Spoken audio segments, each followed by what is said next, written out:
Bruh, I just got outplayed by a freaking Scrave. That's messed up.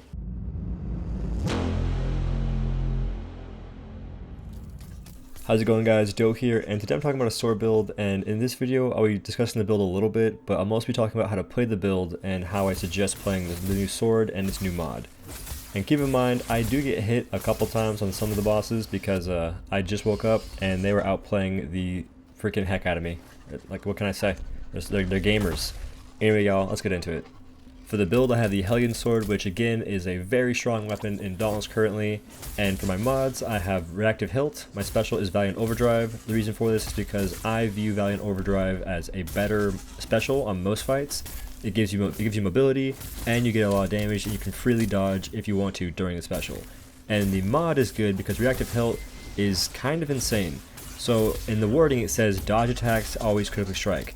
If you read it for what it is, it's crazy good. When I first read this, I was like, oh, actually dodging an attack, like perfect dodges make you do more damage. That's not true. If you dodge into an attack, if you roll into an attack, that will give you a critical strike. And that's an at-will critical strike that is nuts. The rest of the gear is selected to give me meta cells and meta perks, and they are as follows. +6 Aetheric Attunement, +6 Conduit, Cunning, Overpower, Predator, and Rage Hunter.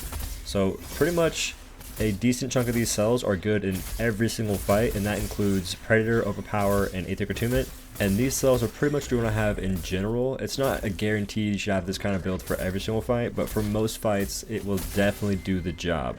And even on fights where it's not the best option, it'll still do pretty well, because cells like Overpower and Predator work on every single boss now.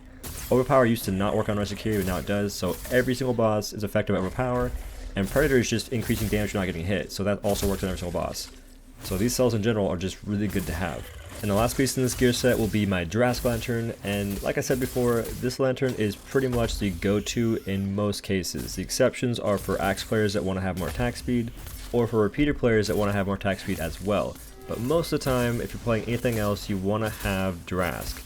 But hey, you can play whatever you want, and honestly, I'll be making a lantern build / mage build here soon using the Pangar lantern and a pretty strange build I'm gonna make up. But that's pretty much how the gear goes. Now for playing the sword, it's pretty straightforward. You just roll right click, you do your combos, and then you just kill it. Nah, it's a bit more complicated than that, but the main thing is if you do dodge an attack or if you do roll to do whatever you're doing, try and make sure you land a right click after doing so, because that's a very hefty critical strike. And it's just good damage. It's really good to get that kind of damage in if you can.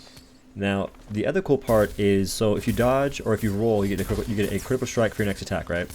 Well, if you use your Q and you do your Q dodge or your Q dash, that gives you a critical strike as well at the end of it, which you can use to sort of, I would say, cancel your attacks to do a really quick crit. Yeah.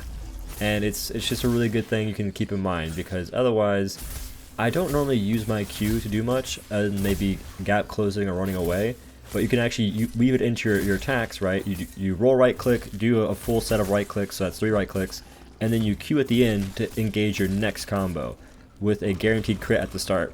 Very fast, very fluid, feels pretty good.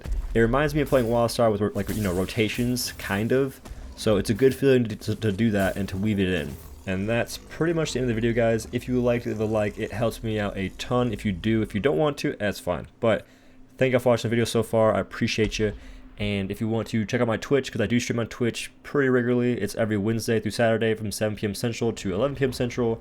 I normally go later, but if I'm on Twitch, you can ask me questions about Dauntless no matter what I'm playing, I normally play Dauntless, so keep that in mind. You know, if you want to hang out, you can. Do some hunts, that'd be cool. But y'all, thanks for watching the video. I'll see you in the next one. Peace.